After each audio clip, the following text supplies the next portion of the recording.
Découvrez dans cette vidéo comment devenir extrêmement crédible aux yeux de vos équipes et surtout comment grandir, comment vous sentir véritablement dans une vraie évolution parce que vous respectez un mode de pensée qui est extrêmement important et qui est aussi le premier niveau d'influence autour de vos équipes. Bonjour à toutes et à tous, je suis Christophe Tamri, propulseur de leader et fondateur du programme Réussite MLM qui sont dans vos programmes de coaching et de formation en marketing de réseau et en développement personnel combiné pour vous aider à révéler le leader qui est en vous. Sachez que si vous voulez plus loin, recevoir des vidéos régulièrement, il suffit de vous abonner à notre chaîne YouTube Christophe Tamri. Et dans le descriptif de cette vidéo ci-dessous, vous pouvez accéder à un coffret cadeau sur les 33 erreurs qui causent la perte à plus de 92% de distributeurs. C'est gratuit, vous êtes libre.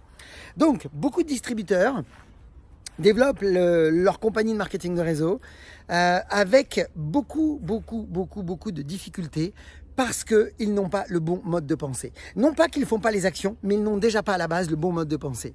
Et ce bon mode de pensée juste, s'il n'est pas mis en place, eh bien, ça ne fonctionne pas. Et à tout niveau, vous allez voir pourquoi. Donc, vous allez voir dans cette vidéo, eh bien, l'impact de développer ce premier mode de pensée juste qui est tout simplement un niveau d'enseignabilité très important. Vous devez absolument comprendre, quand vous entendez dans le marketing de réseau, il faut que tu sois coachable. Oui, vous devez être apte au perfectionnement. Si vous n'êtes pas apte au perfectionnement, eh bien, vous n'aurez pas la réussite que vous souhaitez. Alors que si vous développez ce niveau d'enseignabilité, eh bien, c'est tout qui va changer. Alors, je m'explique.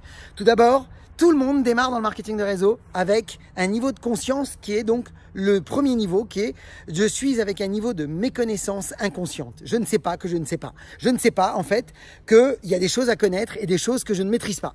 Je suis dans une méconnaissance inconsciente. Et qu'est-ce qui se passe après? On passe à un deuxième niveau qui est donc « je suis maintenant conscient que je suis incompétent ». Donc là, c'est intéressant parce qu'en général, vous verrez que beaucoup de distributeurs abandonnent à ce moment-là. Déjà, ils abandonnent parce que d'un coup, ah mince, il faut que je bouge le petit doigt. Ah mince, il va falloir que j'apprenne. Ah mince, il va falloir que je me remette en question. Et j'en passe et j'en passe. Et le troisième niveau, c'est je passe à un niveau maintenant de je suis conscient et je suis compétent. Et ensuite, à force de mettre des routines, à force de pratiquer, vous allez devenir compétent inconscient. Ça va être naturel, ça va être dans votre ADN, c'est magnifique. Donc ces 4 niveaux, il faut les gravir. Mais ce qui est intéressant, c'est de comprendre que pour y arriver, vous devez avoir tout de suite un mode de pensée juste. Et pour y arriver, eh bien, vous devez tout simplement être apte au perfectionnement. Vous devez être à un niveau d'enseignabilité à 8, 9, 10. Alors, comment on fait pour avoir un grand niveau d'enseignabilité? Eh bien, tout d'abord, et d'abord aussi, comprenez pourquoi c'est important. C'est que vous devez aussi vous rappeler que tant que votre niveau d'enseignabilité reste bas, vous avez un petit niveau de valeur.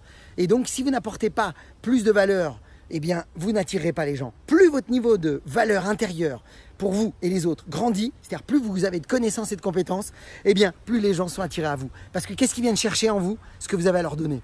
Et donc, plus vous faites monter votre niveau de valeur, eh bien, plus les gens sont attirés et plus vous réussissez, plus vos commissions, votre compte en banque grandit. Pourquoi? Parce que la vie a horreur du vide et elle va se charger de remplir. Plus vous allez grandir, plus il y aura de vide, donc plus elle va remplir les choses. C'est-à-dire qu'en gros, c'est pour ça qu'on dit souvent, pour avoir plus, il faut devenir plus. Et vous verrez que beaucoup ne recevront jamais plus que ce qu'ils sont capables de gérer.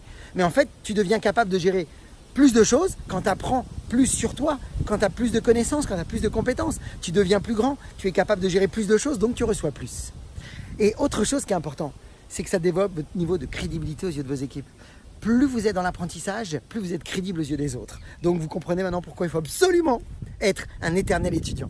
Alors voilà 2 questions clés que je voudrais vous poser. La première, c'est qu'à chaque fois que vous allez démarrer l'apprentissage de quelque chose, et en l'occurrence, vous en tant que marketeur, vous avez besoin de connaissances spécifiques, c'est-à-dire comment traiter une objection, comment faire un témoignage qui touche le cœur de ses prospects, comment édifier, comment vendre, comment recruter, comment fidéliser, comment travailler mon leadership, comment travailler sur ma croissance personnelle, c'est-à-dire comment gérer mon courage, comment gérer mes émotions. Ça, ce sont des choses spécifiques.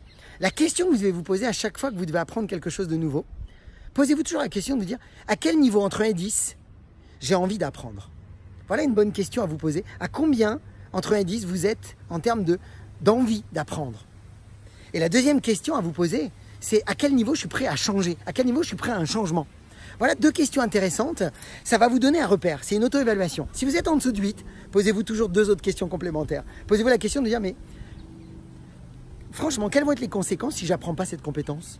Quelles vont être les conséquences sur mon business, sur l'avenir, par rapport au regard des autres, par rapport avec mon engagement avec moi-même? Quelles vont être les conséquences? Et quels vont être les avantages si par contre je l'apprends? Qu'est-ce que je vais gagner? Qu'est-ce que ça peut me permettre? Comment je vais me sentir? Qu'est-ce que je vais entendre? Qu'est-ce que je vais voir autour de moi? Utilisez tous vos sens. Projetez-vous, imaginez-vous.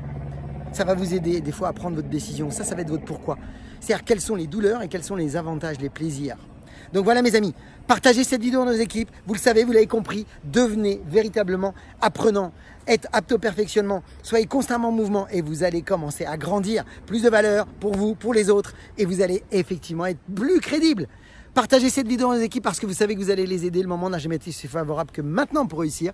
Et puis comme d'habitude, beaucoup de ventes, beaucoup de recrutement, beaucoup de duplication. Et comme toujours, osez faire ce que vous n'avez jamais fait. Croyez en vous. Et surtout, agissez pour révéler le leader qui est en vous. À bientôt.